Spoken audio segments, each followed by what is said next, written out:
నమస్కారం రాఘవరెడ్డి గారు. నమస్కారం. మీరు ఒక ప్రొఫెసర్, సెంట్రల్ యూనివర్సిటీ ప్రొఫెసర్. దాంతోపాటు అనేక రంగాల్లో పరిశోధన చేసినవారు. ముఖ్యంగా ఇరిగేషన్ రంగంలో మంచి అనుభవం ఉంది మీకు. ఒక రకంగా చెప్పాలంటే టెక్నికల్‌గా తెలియకపోయినా సామాజికంగా ముఖ్యంగా తెలంగాణ అస్తిత్వ పోరాటాన్ని గమనించిన వారు. అస్తిత్వ పోరాటంలో నీళ్లు, నిధులు, నియామకాలు అనేది మనకు తెలంగాణ ట్యాగ్‌లైన్. అంతకుముందు మనకు తెలంగాణ సాయుధ రైతాంగ పోరాటంలో భూమి కోసం, భుక్తి కోసం, విముక్తి కోసం. అవును. అట్లాగే తెలంగాణ ఆధునిక ఉద్యమం అంటే తొలిదేశ మల్లిదేశ ఉద్యమాలను చూసుకుంటే మనకు నీళ్లు, నిధులు, నియామకాలు. మురికి నిబంధనలకు వ్యతిరేకంగా పోరాడిన 52 ఉద్యమం, 69 జై తెలంగాణ ఉద్యమం, మలిదేశ 91 ఉద్యమం. అట్లానే 2001 టీఆర్ఎస్ ఏర్పడిన తర్వాత తెలంగాణ సాధించేదాకా 13 ఏళ్ళది. ఇవైతే పూర్తిగా దగ్గరగా చూసినమాట ఈ ఉద్యమాన్ని. కనుక ఇప్పుడు ఇవాళ తెలంగాణ ఐకాన్, తెలంగాణ ప్రదాయిని, ఒక రకంగా చెప్పిన తెలంగాణకు నీటి కష్టం తీర్చే కాళేశ్వరం ప్రాజెక్టు మీద ఇటీవల చాలా అవాకులు చవాకులు పేలేవాళ్ళు ఉన్నారు. రాజకీయంగా దాన్ని బదనాం చేసేవాళ్ళు ఉన్నారు. అంటే కుక్కను చంపాలంటే పిచ్చి కుక్క అని ముద్ర వేసి అది పనికిరా అంటే అంటున్నారు. అంటే కాళేశ్వరం కూలేశ్వరం అంటున్నారు.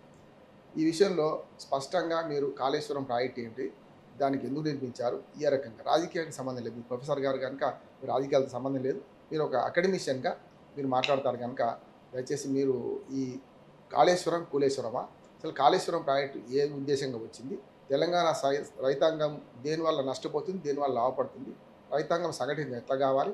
దాంతోపాటు నాకు ప్రశ్న ఏంటంటే ఈ కాళేశ్వరం మొత్తం ప్రాజెక్టు సమగ్ర వివరాలను చాలామంది టీఎంసీలకు క్యూసెక్లకు తేడా తెలియని మాట్లాడుతున్నారు. మీకు తెలుసు కనుక ఈ మొత్తం కాళేశ్వరం ప్రాజెక్టు స్వరూప స్వభావాలు చెప్పండి. ఆ తర్వాత మనం ఒక్కొక్క ప్రశ్న అడుగుతుంటాం, దాని అనుబంధంగా చెప్పే ప్రయత్నం చేద్దాం. థ్యాంక్ యూ రామ్మోహన్ రావు గారు. కాళేశ్వరం ప్రాజెక్టు అనే కంటే నా ఉద్దేశంలో కాళేశ్వరం లిఫ్ట్ ఇరిగేషన్ స్కీమ్ అనడం ఒక విధంగా కొన్ని అపోహలని దూరం చేస్తుంది. మనం కాళేశ్వరం ప్రాజెక్ట్ అనేసరికి ప్రజల్లో ఎలాంటి అపోహ వచ్చిందంటే ఇదొక స్టాండ్ అలోన్ ప్రాజెక్ట్ అంటారు. స్టాండ్ అలోన్ అపార్ట్మెంట్ లాగా స్టాండ్ అలోన్ ప్రాజెక్ట్ అనుకుంటున్నారు. ఎట్లా అంటే నాగార్జున సాగర్ ఒక ప్రాజెక్టు, శ్రీశైలం ప్రాజెక్టు కానీ, ఇంకా పోలవరం ప్రాజెక్టు, ఇవన్నీ స్టాండ్ అలోన్ ప్రాజెక్ట్స్. అట్లా మనకు కాళేశ్వరంలో ఒక ప్రాజెక్ట్ అంటూ లేదు.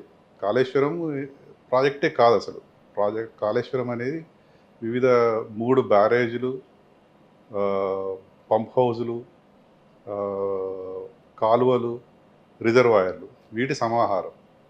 వీటిని అంతటినీ కలిపి ఒక నామెన్క్లేచర్ అంటాం మనం. ఒక నామకరణం చేసింది ఏంటంటే కాళేశ్వరం ఆ ప్రాంతంలో ఉంది కాబట్టి ముక్తేశ్వర కాళేశ్వర ఆలయాన్ని దృష్టిలో పెట్టుకొని దానికి కాళేశ్వరం అని పేరు పెట్టారు.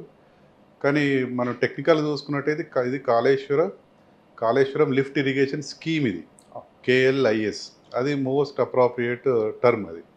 ఎందుకంటే ప్రాజెక్ట్ అనేసరికి ఇది ఇప్పుడు దురదృష్టవశాత్తు ప్రజల్లోకి ఎలా వెళ్ళిపోయిందంటే కాళేశ్వరం ప్రాజెక్టు మేడిగడ్డలో 2 పిల్లలు ఊలిపోగానే కాళేశ్వరం ప్రాజెక్టే మొత్తం పోయింది, 1,00,000 కోట్ల ప్రజాధనం వృధా అయింది అనుకుంటున్నారు. అది ఎందుకంటే వాళ్ళ దృష్టిలో, ప్రజల దృష్టిలో, నేను మామూలు ప్రజల దృక్కోణంతో చెప్తున్నాను. నాగార్జున సాగర్లో 2 గేట్లు కొట్టుకపోతే ప్రాజెక్టు మొత్తం కొట్టుకుపోయినట్టు, లేదా శ్రీశైలం ప్రాజెక్టులో ఏదైనా అయితే శ్రీశైలం ప్రాజెక్టే డేంజర్. అంతకంటే మరీ ముఖ్యంగా ఈ మధ్యన చూసాం, 5-6 ఏళ్ల కింద పోలవరం కాఫర్ డ్యామ్ మొత్తం కొట్టుకుపోయింది. దాంతో ఏమైందంటే పోలవరం డ్యామే కొట్టుకుపోయినంటే అంటే ఒక విధంగా అది నిజమే. అంటే పోలవరం డ్యామ్కి ఎఫెక్ట్ అయింది, పోలవరం ప్రాజెక్ట్కి ఎఫెక్ట్ అయింది. అదే దృష్టితో కాళేశ్వరం కూడా చూస్తున్నారు. ఇది అట్లా కూడా కాదు కదా, ఇది అట్లా కాదు. ఇది కాళేశ్వరం స్కీమ్లో 3 బ్యారేజీలు ఉన్నాయి, మీకు తెలిసిందే. మేడిగడ్డ, అన్నారము, సుందిల్లా బ్యారేజీలు. ఈ బ్యారేజీలు గోదావరి, ప్రాణహిత నదుల మీద కట్టిన బ్యారేజీలు. ఈ బ్యారేజీలో ఎక్కడ మీకు అంటే కెనాల్స్, దాని ద్వారా కెనాల్స్ ఉండవు. ఇది మిగతా ప్రాజెక్టులతో పోలిస్తే చాలా డిఫరెంట్ ప్రాజెక్ట్. ఇది నదీ గర్భంలోనే నీళ్లు ఆపుకుంటున్నారు. ఇది ఒక విధంగా చెప్పాలంటే మన తెలంగాణ వ్యాప్తంగా వివిధ నదులపైన చిన్న చిన్న ఉంటాయి కదా, వాగుల పైన కట్టే చెక్ డ్యామ్ లాంటిది. చెక్ డ్యామ్లోనే ఇది ఒక పెద్ద చెక్ డ్యామ్. అంటే నేను ఒక మాట వాడవచ్చా, ఇప్పుడు బ్యారేజ్కి ఎక్కువ, డ్యామ్కి తక్కువ. అవునండి, కరెక్ట్. అది ఇప్పుడు డ్యాము కాదు, డ్యామ్ అంటే మీరు అన్నది, మీ ప్రాజెక్ట్ అనే పేరు నిజంగా నేను అనడం కరెక్ట్ కాదు. ఎందుకంటే నాగార్జున సాగర్ సామాన్య ప్రజలకు అర్థం ఏంటంటే నాగార్జున సాగర్, శ్రీశైలము, శ్రీరామ్ సాగర్ ఇవి ప్రాజెక్టులు అంటాం. ఇది కేవలం లిఫ్ట్ ఇరిగేషన్ ప్రాజెక్ట్ మొత్తం అంతా కలిపితేనే స్కీమ్ ఇది, లిఫ్ట్ ఇరిగేషన్ స్కీమ్. అందుకని ఈ 3 ఒకసారి మనకు మేడిగడ్డ, ఆ తర్వాత అన్నారం, తర్వాత సుందిల, ఈ 3 కూడా నదీ గర్భంలో నీళ్ళని ఆపుతూ మొత్తం కలిసి 48 TMCలు ఆపేదే కదా. అవునండి. ఒక్కొక్క ప్రాజెక్ట్‌లో ఒక్కొక్క డ్యామ్‌లో ఒక్కొక్క బ్యారేజ్‌లో ఎన్ని నీళ్ళు ఆగుతాయో కూడా మీరు చెప్పగలుగుతారు కదా? అంత ఐడియా లేదు నాకు. మొత్తం టీఎంసీ కలిసి. లెక్కలు హ్మ్. వదలుచుకోలేదు. ఆ! మనకేంటంటే ఇప్పుడు సామాజిక దృక్కోణంతో ఆలోచిస్తే ప్రజలకి ఏ విధంగా ఆ!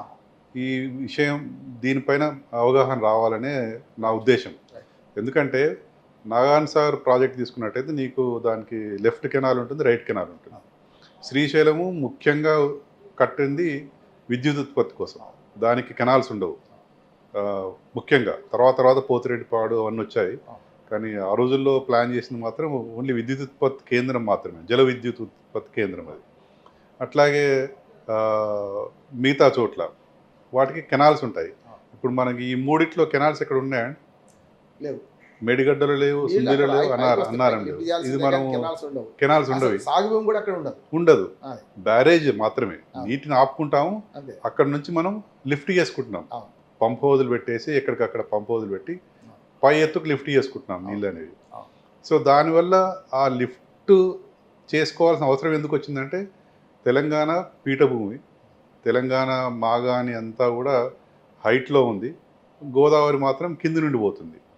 దానివల్ల మనకు లిఫ్ట్ చేసుకోవాల్సిన అవసరం ఏర్పడి అత్యంత ఎత్తైన ప్రదేశం మల్లన్న సాగర్ అనే ప్రదేశంలో ఒక 50 టీఎంసీల రిజర్వాయర్ కట్టుకొని దాని ద్వారా గ్రావిటీ ద్వారా అటు సంగారెడ్డి వైపు కానీ, ఇటు సూర్యాపేట వైపు కానీ, ఇటు నిజామాబాద్ మంజీరా నదికి కలిసేటట్టు కానీ వివిధ రకాలైన కెనాల్స్ నిర్మించి గ్రావిటీ ద్వారా నీళ్లు పంపించేంత కెపాసిటీ ఉన్న రిజర్వాయర్ని మనం ఒకటి నిర్మించుకున్నాం.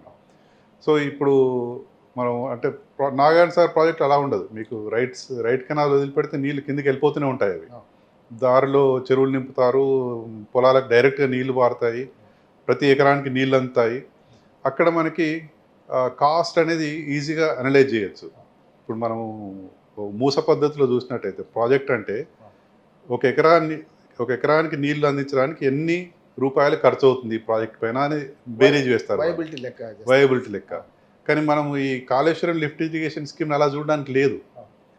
ఇది కొంత ప్రస్తుతం ఉన్న ఆయకట్టును స్థిరీకరిస్తున్నారు. శ్రీరామ్ సాగర్ ఆయకట్టు స్థిరీకరిస్తున్నారు, కొత్త ఆయకట్టు పెంచుతున్నారు. కానీ దీనికన్నా వీటి రెండింటికన్నా ముఖ్య ఉద్దేశం ఏంటంటే తెలంగాణలో జలవనరులని పెంపొందించడం, ఉన్న వాటిని సంరక్షించుకోవడం. తెలంగాణకు చారిత్రకంగా చూసినట్టయితే చిన్న నీటి జలవనరులు ఎక్కువ ఆధారపడి ఆ రోజుల్లోనే మనకి నాగార్జున సాగర్ డ్యామ్ లేనప్పుడు ఆంధ్ర ప్రాంతంలో ఇప్పుడు మనం అంటే పచ్చని పంటలతో ఉన్నటువంటి గుంటూరు కృష్ణా ఏరియాలో కూడా పంటలు పండని రోజుల్లో ఈ తెలంగాణలో కొన్ని ప్రాంతాల్లో పంటలు బ్రహ్మాండంగా పడినాయి. మనకి వివిధ రకాల సముద్రాలు ఉన్నాయి. ఆ రోజుల్లో రాజులు వాటిని సముద్రాలు తయారు చేశారు. వాటి పేరు సముద్రం అని పెట్టారు. గణపురం సముద్రం, ఇంకా చాలా సముద్రాలు ఉన్నాయి. ఇంజనీరింగ్ ఎక్స్పర్ట్స్ లక్నవరం చెరువు, లేకపోతే మనకు పాకాల చెరువు, చెరువులు ఉన్నాయి, సముద్రాల పేర్లు కూడా ఉన్నాయి. అంటే సముద్రం అనేది ఒక రిజర్వాయర్ క్రియేట్ చేశారు వాళ్ళు. ఉన్న నీటిని ఒడిసిపట్టి గొలుసు చెరువుల ద్వారా ప్రతి ఊరికి ఒక చెరువు ఉంటుంది. చెరువు లేని ఊరు లేదు. తెలంగాణలో చాలా రేరు. మన తెలంగాణ ఈ పార్ట్ చెరువు నిండగానే ఇంకో చెరువులోకి అలుగు వారుతుంది. గొలుసు చెరువులు కాకతీయుల కాలం. దాని కింద అద్భుతంగా పంటలు పడినాయి.